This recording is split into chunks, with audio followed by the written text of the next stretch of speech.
ইন্নাল হামদুলিল্লাহ ওয়াসসালাতু ওয়াসসালামু আলা রাসূলিল্লাহ আম্মা বাদ।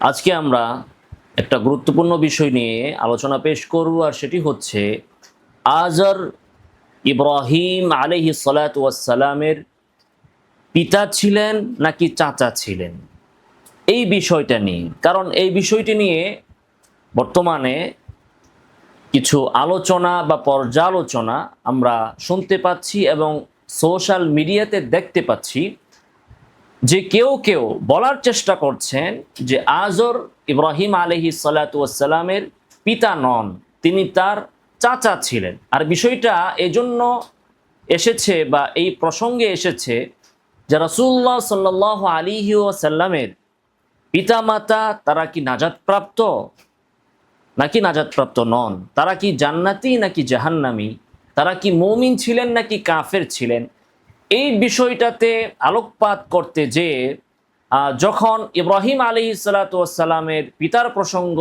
চলে আসে, তখন আমাদের কোনো ভাইয়েরা বলার চেষ্টা করেন যে ইব্রাহিম আলাইহিস সালাতু ওয়াসসালামের পিতাও জান্নাতি। কোরআনে যে আজরের কথা বলা হয়েছে তিনি আসলে ইব্রাহিম আলাইহিস সালাতু ওয়াসসালামের পিতা নন, বরং তিনি হচ্ছেন ইব্রাহিম আলাইহিস সালাতু ওয়াসসালামের চাচা। তো দেখুন, আরবি ভাষা তো দূরের কথা, পৃথিবীর একেবারে থার্ড ক্লাস কোনো ভাষাও যদি থাকে, কোনো আঞ্চলিক ভাষাও যদি থাকে, সেই ভাষাগুলোতেও পিতাকে আর চাচাকে এক শব্দ দ্বারা কখনো বুঝাবে না।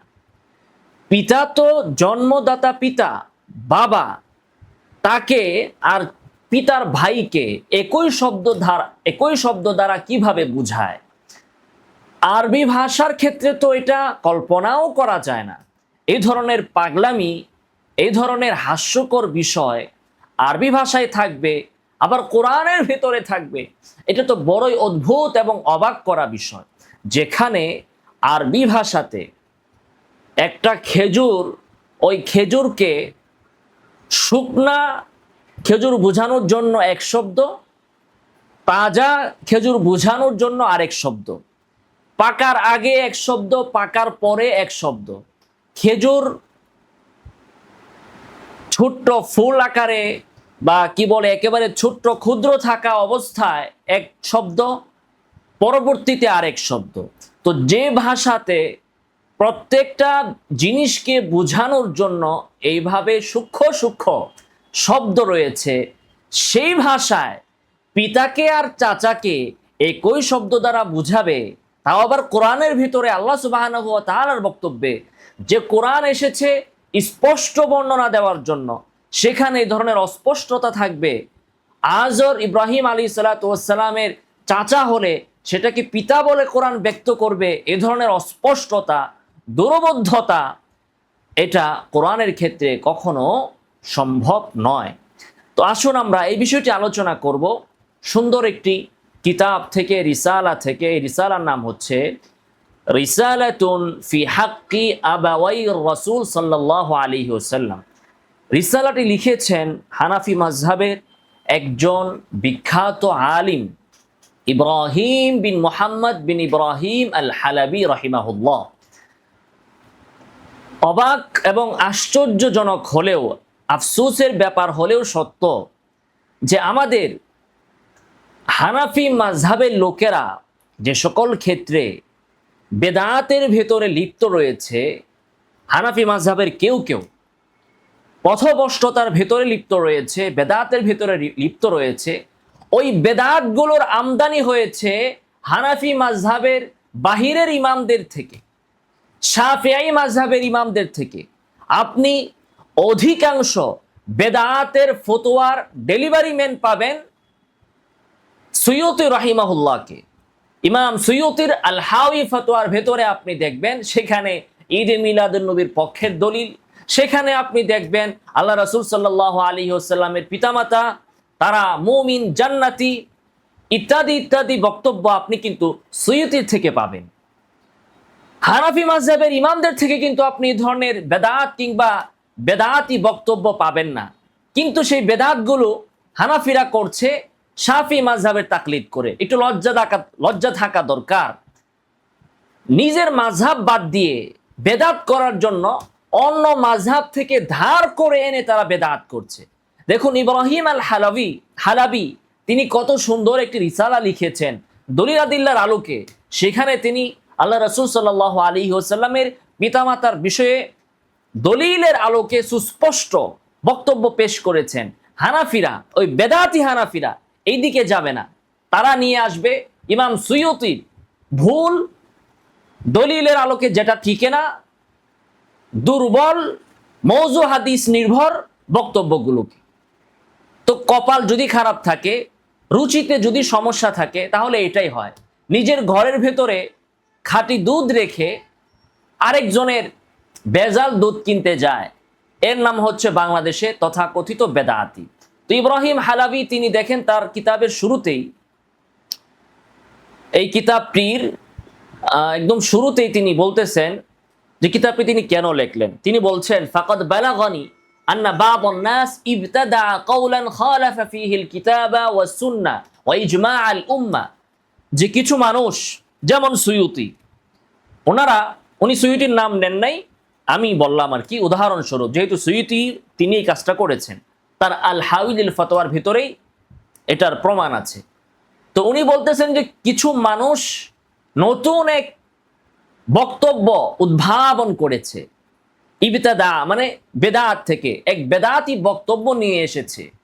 ইব্রাহিম হালাবি বলছেন যে বক্তব্যটা কোরআন সুন্নাহ এবং উম্মতের ইজমা এর বিরোধী, তো উম্মতের ইজমাকে বিরোধিতা করে, কোরআনকে বিরোধিতা করে, সুন্নাহকে বিরোধিতা করে কিছু মানুষ নতুন এক বক্তব্য নিয়ে এসেছে। সেটা কি? আন্না আবা আন-নবী সাল্লাল্লাহু আলাইহি ওয়াসাল্লাম ওয়া আজদাদাহু ইলা আদম লাইসা ফীহিম কাফিরুন, যে আল্লাহ রাসূল সাল্লাল্লাহু আলাইহি ওয়াসাল্লামের বংশে তার বাপ দাদাদের মধ্যে আদম আলাইহিস সালাতু ওয়াস সালাম পর্যন্ত কোনো একজনও কাফের ছিলেন না। ওয়া আন্নাহু ইউশান্নিউ আলা মান ইতাকাদা খিলাফা যালিক, যারা এর বিপরীত মত পোষণ করেন এরা তাদেরকে তীব্রভাবে ভৎসনা করে, গালমন্দ করে।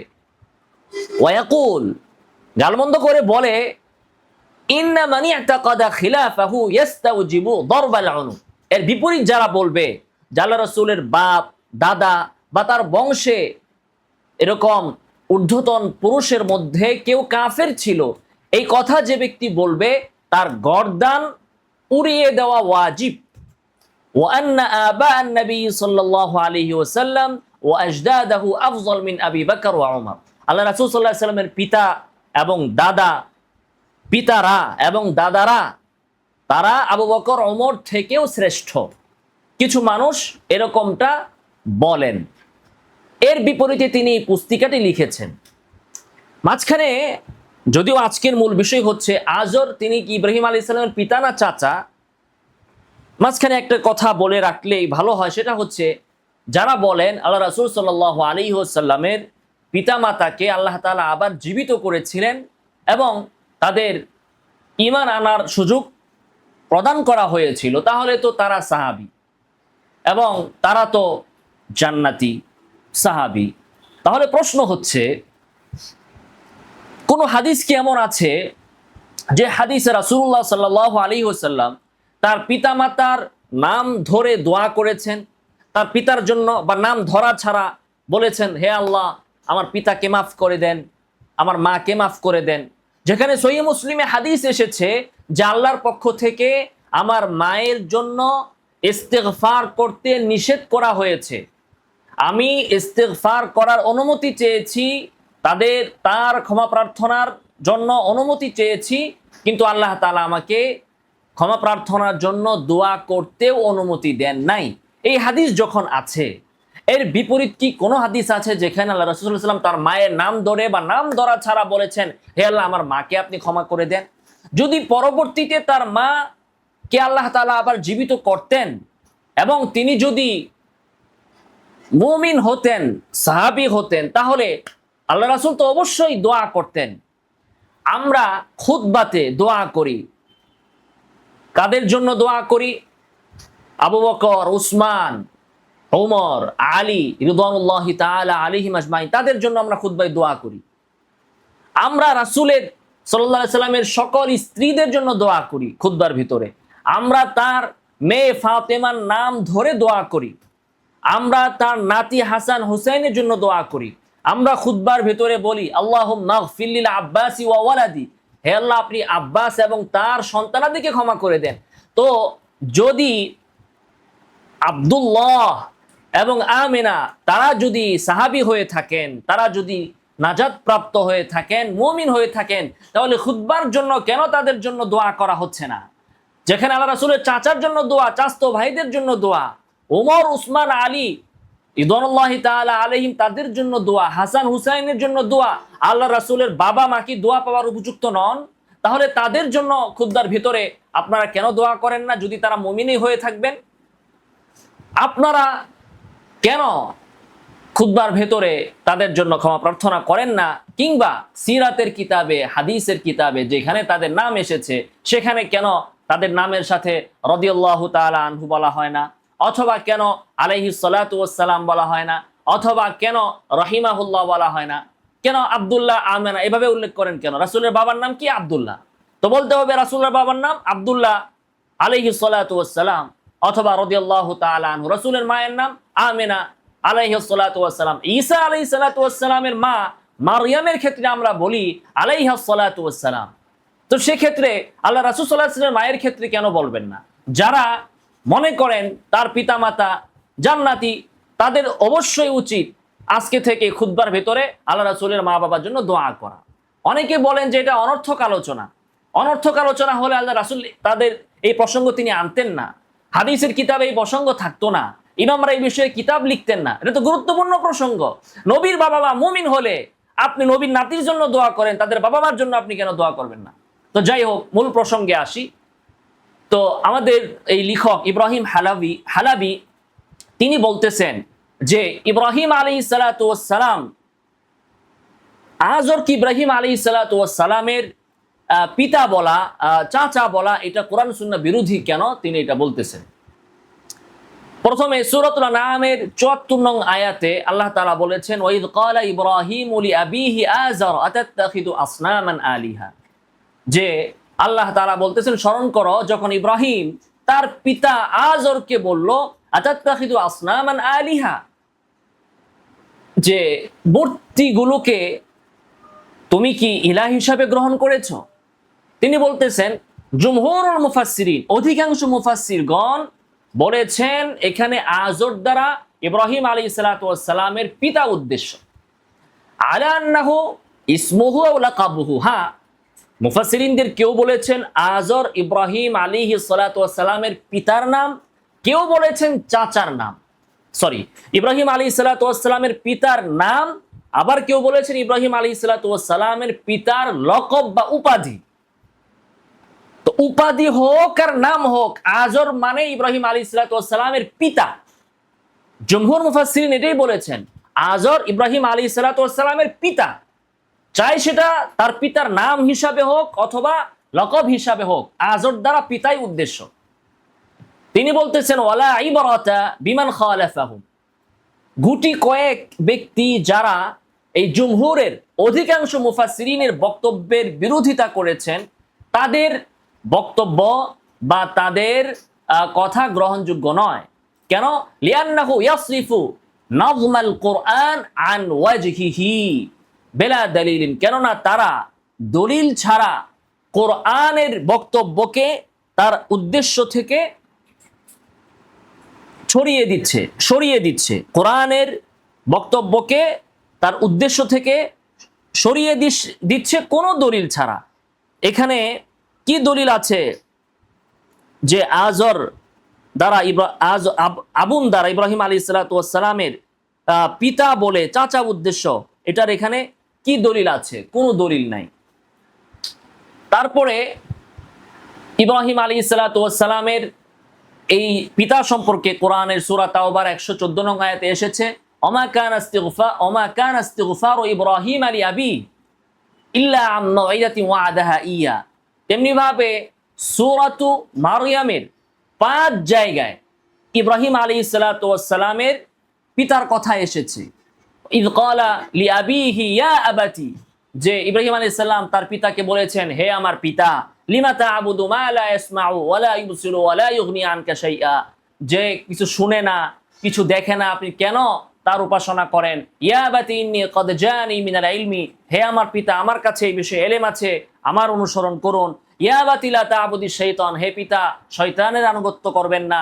ইয়া আবাতি ইন্নী আখাফু আইয়ামাসাকা আযাবু মিনার রহমান, হে পিতা, আমি আশঙ্কা করি আল্লাহর আযাব আপনাকে পাকড়াও করবে। এভাবে সূরা মারইয়ামের 142 থেকে নিয়ে 45 আয়াত পর্যন্ত 5 বার তার পিতার কথা এসেছে। এখন আপনি বলবেন যে 5 বার ওই পিতার দ্বারা উদ্দেশ্য হচ্ছে ইব্রাহিম আলাইহিস সালামের চাচা। আচ্ছা, এরপরে সূরাতুল আম্বিয়ার, মানে আমরা তাহলে কয়টা গেল? 5, আর আগে গেল 2টা, 7টা। 8 নাম্বার সূরা আম্বিয়ার 52 নং আয়াতে ইয ক্বালা লিআবিহি ওয়া কওমিহি।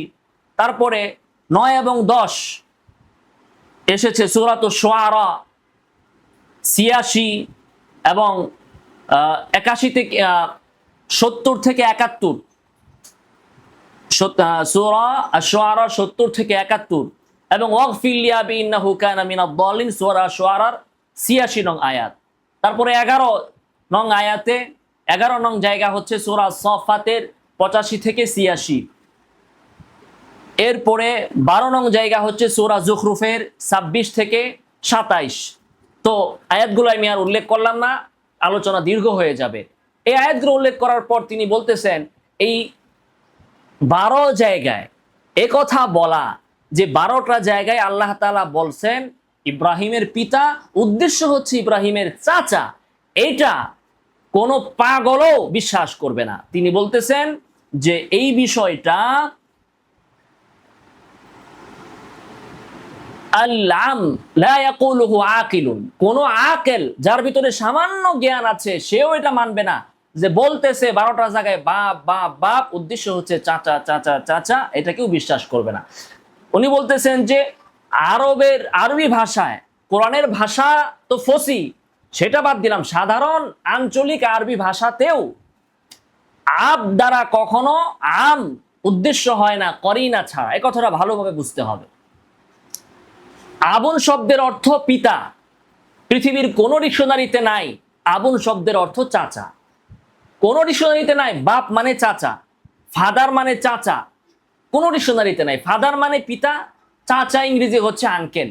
বাংলায় পিতা চাচারে বুঝায় আরেক শব্দ দ্বারা, চাচা পিতা। কখনো আবুন দ্বারা, ফাদার দ্বারা কখনো চাচা বুঝায় না। যদি কখনো বুঝায় তাহলে সেটা হচ্ছে করিনা। এটার অর্থ এটা নয় যে এই শব্দের অর্থ এটা। যেমন মনে করুন জায়েদ নামের এক ব্যক্তি, সে খুবই মোটা। এখন জায়েদ আসতেছে, তিরস্কার করে কেউ বলল যে ওই দেখো পাহাড় আসতেছে। তার অর্থ এই নয় যে পাহাড়ের এক অর্থ হচ্ছে জায়েদ, আরেক অর্থ হচ্ছে ওই পাহাড়, এমনটা নয়। এখানে পাহাড় দ্বারা জায়েদকে বুঝানো হয়েছে, কিন্তু পাহাড় অর্থ জায়েদ নয়। এখানে পাহাড় দ্বারা জায়েদকে বোঝানো হয়েছে কেন? করিনা আছে এখানে, উপমা দেওয়ার জন্য। এখানে উপমা দেওয়া হয়েছে, পাহাড় যেমন মোটা তাজা, এই জায়েদকে এভাবেও তার সাথে উপমা দেওয়া হয়েছে। তার অর্থ এই নয় যে পিতা পাহাড় অর্থ জায়েদ। তো যেখানে আপনি কোনো একটা শব্দ দ্বারা তার আসল অর্থ ছাড়া ভিন্ন অর্থ উদ্দেশ্য নিবেন, তখন সেটার জন্য করিনা থাকবে। এমনিতে পাহাড় বললে আপনি কিন্তু পাহাড়কেই বুঝবেন। যদি কোনো ক্ষেত্রে পাহাড় দ্বারা আপনি অন্য কিছু বুঝান, তাহলে সেক্ষেত্রে অবশ্যই একটা করিনা থাকবে, ইঙ্গিত থাকবে। সে ইঙ্গিত দ্বারা বোঝা যাবে যে এখানে পাহাড় দ্বারা হাকিকি অর্থ উদ্দেশ্য নয়, আসল অর্থ উদ্দেশ্য নয়, মাজাজি অর্থ উদ্দেশ্য, রূপক অর্থ উদ্দেশ্য। এখন কোরআনের এই 12 জায়গায় যে আল্লাহ তাআলা ইব্রাহিম আলাইহিস সালামের পিতার কথা বললেন, এখানে পিতার দ্বারা যে পিতা উদ্দেশ্য না চাচা উদ্দেশ্য, এটা করিনা কি? করিনা ছাড়া এইভাবে বলা এটা অসম্ভব। 2 নম্বর কথা হচ্ছে, উনি সামনে বলতেছেন যে কোরআন এবং সুন্নায় কোথাও আবুন শব্দ দ্বারা বাবা বুঝায় নাই। অনেকে আবার এখন দ্বিমত করবে যে না, আছে তো, ক্বালু না'বুদু ইলাহাকা ওয়া ইলাহা আবাইকা। তো আবা আর আবুন কি এক? আবুন হচ্ছে এক বচন, আবাউন হচ্ছে বহু বচন। তো কোরআনে কোথাও এক বচনে আবুন বাপ বইলা চাচা মুরাদ নিছে এমনটা হয় নাই। হ্যাঁ, যখন বহু বচন এনেছে তোর বাপেরা, তোমার বাবারা, যেমন ধরুন আপনার বড় মেয়ের নাম আয়েশা, ধরুন আপনার চাচা ভাইয়ের এক মেয়ের নাম আয়েশা, আরেক মেয়ের নাম জয়নাব, আরেক মেয়ের নাম ফাতেমা, আরেক মেয়ের নাম উম্মে কুলসুম। এখন এরা সবাই আপনার বাসায় বেড়াতে আসছে, তো জিজ্ঞেস করলো, আপনি জিজ্ঞেস করলেন কে আসছে, তখন আপনার স্ত্রী আপনাকে বলল আয়েশারা এসেছে। আসছে কিন্তু চারজন, একজনের নাম হচ্ছে আয়েশা, আরেকজনের নাম হচ্ছে জয়নব, আরেকজনের নাম উম্মে কুলসুম, আরেকজনের নাম ফাতেমা। কিন্তু উনি চারজনকে একসাথে কি বললো? আয়েশারা এসেছে। তো বহু বচনে এই সিস্টেমটা বাংলা ভাষাতেও আছে, আরবি ভাষাতেও আছে। এটাকে বলা হয় তাগলিব, মানে একজনের বিষয়টাকে সবার উপর প্রাধান্য দিয়ে ওই একজনের নাম দ্বারা সবাইকে ব্যক্ত করা, এটাকে বলা হয় তাগলিব। তার মানে এই না যে এখানে সবার নাম আয়েশা, আয়েশা তো একজনের নাম, যেহেতু বড় মেয়ের নাম আয়েশা, এখন তার ওই নাম দ্বারাই ওই নামটাকে সবার উপর প্রাধান্য দিয়ে এর ভিতরে সবাইকে অন্তর্ভুক্ত করে বলে দেওয়া হয়েছে আয়েশারা এসেছে। আসলে তো আয়েশা একজন। তেমনি ভাবে যখন আরবি ভাষাতে বাবা চাচা একসাথে যখন বুঝায় তখন বলে আবা, বাবারা।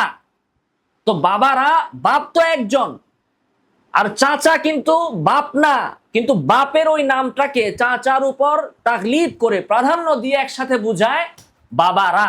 তো এটা আল্লাহ তাআলা বলেছেন, ক্বালু না'বুদু ইলাহাকা ওয়া ইলাহা আবাইকা ইব্রাহিম ওয়া ইসমাঈল ওয়া ইসহাক। তারা বলল যে আমরা উপাসনা করি তোমার ইলাহ এবং তোমার বাবাদের ইলাহ, অর্থাৎ ইব্রাহিম, ইসমাঈল, ইসহাকের ইলাহ।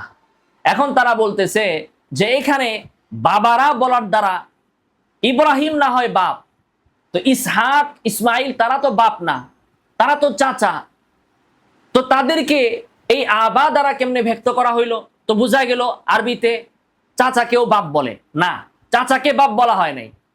এখানে বহু বচনের ভিতরে বাপকে বাপ বলা হয়েছে আর চাচার উপর বাবার নামটা প্রাধান্য দিয়ে একসাথে ব্যক্ত করা হয়েছে, কিন্তু আলাদা করে কখনো আবুন শব্দ এক বচনের শব্দ দ্বারা চাচা বুঝাইছে কোরআন হাদিসে এর কোনো দৃষ্টান্ত নেই।